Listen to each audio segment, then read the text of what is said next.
Leviticus chapter 24. Yahweh spoke to Moses, saying, Command the children of Israel, that they bring to you pure olive oil beaten for the light, to cause a lamp to burn continually. Outside of the veil of the testimony, in the tent of meeting, Aaron shall keep it in order from evening to morning before Yahweh continually.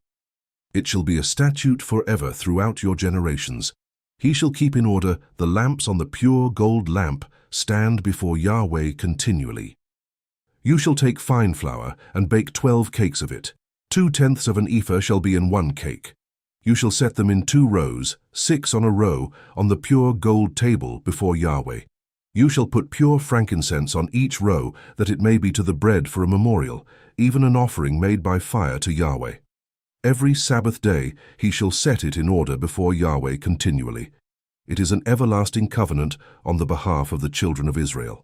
It shall be for Aaron and his sons. They shall eat it in a holy place, for it is most holy to him of the offerings of Yahweh made by fire by a perpetual statute. The son of an Israelite woman, whose father was an Egyptian, went out among the children of Israel, and the son of the Israelite woman and a man of Israel strove together in the camp. The son of the Israelite woman blasphemed the name and cursed, and they brought him to Moses. His mother's name was Shelemith, the daughter of Dibri of the tribe of Dan. They put him in custody until Yahweh's will should be declared to them. Yahweh spoke to Moses, saying, Bring him who cursed out of the camp, and let all who heard him lay their hands on his head, and let all the congregation stone him. You shall speak to the children of Israel, saying, Whoever curses his God shall bear his sin. He who blasphemes Yahweh's name, he shall surely be put to death. All the congregation shall certainly stone him. The foreigner as well as the native-born shall be put to death when he blasphemes the name. He who strikes any man mortally shall surely be put to death. He who strikes an animal mortally shall make it good, life for life. If anyone injures his neighbor, it shall be done to him as he has done, fracture for fracture, eye for eye, tooth for tooth. It shall be done to him as he has injured someone. He who kills an animal shall make it good, and he who kills a man shall be put to death. You shall have one kind of law for the foreigner as well as the native-born, for I am Yahweh your God. Moses spoke to the children of Israel, and they brought him who had cursed out of the camp and stoned him with stones. The children of Israel did as Yahweh commanded Moses. Leviticus chapter 25.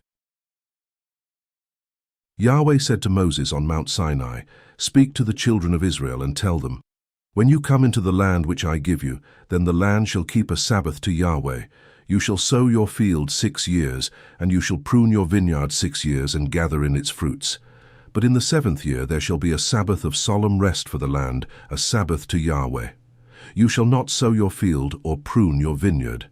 What grows of itself in your harvest, you shall not reap, and you shall not gather the grapes of your undressed vine.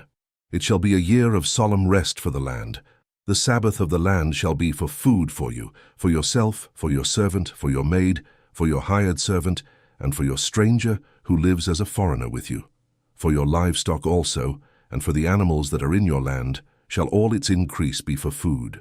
You shall count off 7 Sabbaths of years, 7 times 7 years, and there shall be to you the days of 7 Sabbaths of years, even 49 years. Then you shall sound the loud trumpet on the 10th day of the 7th month. On the day of atonement you shall sound the trumpet throughout all your land. You shall make the 50th year holy and proclaim liberty throughout the land to all its inhabitants. It shall be a jubilee to you, and each of you shall return to his own property, and each of you shall return to his family. That 50th year shall be a jubilee to you.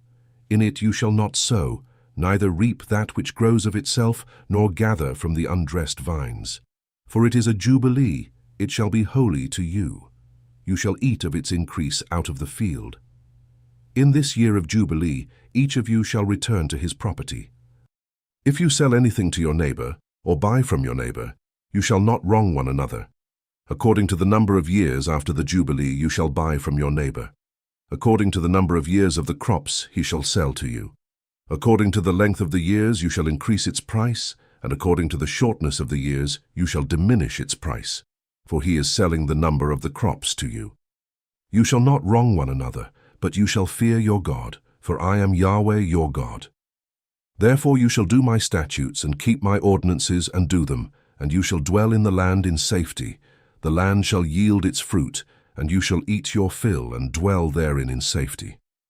If you said, What shall we eat the 7th year? Behold, we shall not sow nor gather in our increase. Then I will command my blessing on you in the 6th year, and it shall bear fruit for the 3 years.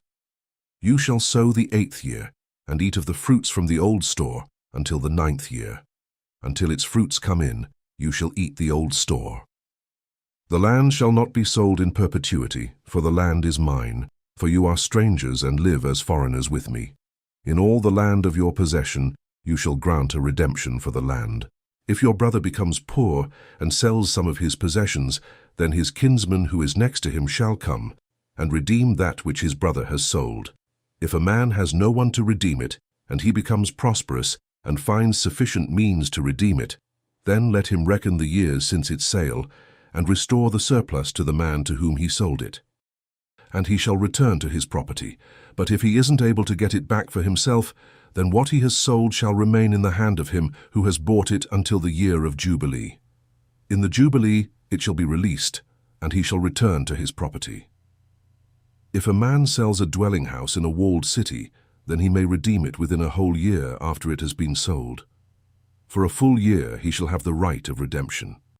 If it isn't redeemed within the space of a full year, then the house that is in the walled city shall be made sure in perpetuity to him who bought it throughout his generations. It shall not be released in the Jubilee, but the houses of the villages which have no wall around them shall be accounted for with the fields of the country. They may be redeemed, and they shall be released in the Jubilee. Nevertheless, in the cities of the Levites may redeem the houses in the cities of their possession at any time. The Levites may redeem the house that was sold, and the city of his possession, and it shall be released in the Jubilee. For the houses of the cities of the Levites are their possession among the children of Israel. But the field of the pasture lands of their cities may not be sold, for it is their perpetual possession. If your brother has become poor, and his hand can't support himself among you, then you shall uphold him. He shall live with you like an alien and a temporary resident. Take no interest from him or profit, but fear your God, that your brother may live among you. You shall not lend him your money at interest, nor give him your food for profit. I am Yahweh your God, who brought you out of the land of Egypt, to give you the land of Canaan, and to be your God. If your brother has grown poor among you, and sells himself to you, you shall not make him to serve as a slave. As a hired servant and as a temporary resident, he shall be with you. He shall serve with you until the year of Jubilee. Then he shall go out from you, he and his children with him, and shall return to his own family and to the possession of his fathers. For they are my servants, whom I brought out of the land of Egypt. They shall not be sold as slaves. You shall not rule over him with harshness, but shall fear your God. As for your male and your female slaves, whom you may have from the nations that are around you, from them you may buy male and female slaves. Moreover, of the children of the aliens who live among you, of them you may buy, and of their families who are with you, which they have conceived in your land, and they will be your property. You may make them an inheritance for your children after you, to hold for a possession. Of them you may take your slaves forever, but over your brothers, the children of Israel, you shall not rule, one over another, with harshness. If an alien or temporary resident with you becomes rich, and your brother beside him has grown poor and sells himself to the stranger or foreigner living among you, or to a member of the stranger's family, after he is sold, he may be redeemed. One of his brothers may redeem him, or his uncle's son may redeem him, or any who is a close relative to him of his family may redeem him. Or if he has grown rich, he may redeem himself. He shall reckon with him, who bought him from the year that he sold himself to him to the year of Jubilee. The price of his sale shall be according to the number of years. He shall be with him according to the time of a hired servant. If there are yet many years, according to them he shall give back the price of his redemption out of the money that he was bought for. If there remain but a few years to the year of Jubilee, then he shall reckon with him. According to his years of service, he shall give back the price of his redemption. As a servant hired year by year shall he be with him. He shall not rule with harshness over him in your sight. If he isn't redeemed by these means, then he shall be released in the year of Jubilee, he and his children with him. For to me the children of Israel are servants. They are my servants whom I brought out of the land of Egypt. I am Yahweh, your God. In Leviticus 24, we see the rhythm of daily worship, pure oil, a continual lamp near tamid, and the bread set before the Lord as a covenant sign. The chapter also highlights the weight of the holy name and ends with a powerful principle, one law for both the native-born and the foreigner. In Leviticus 25, the focus shifts to covenant economics and restoration. The Sabbath year for the land, the Jubilee, Yovel, and the proclamation of deror, liberty, release. We also see redemption through the goel, kinsman-redeemer, and protections against exploitation, including the prohibition of interest, usury, neshekh, that harms a brother in need. Leviticus 24 shows that worship has order, continual light and reverence for God's name. Leviticus 25 shows that faith also shapes how we live with the land and with one another, rest, restoration, and liberty. If this reading encouraged you, write Day 52 in the comments and share this with someone who needs to remember that God is holy and God is just.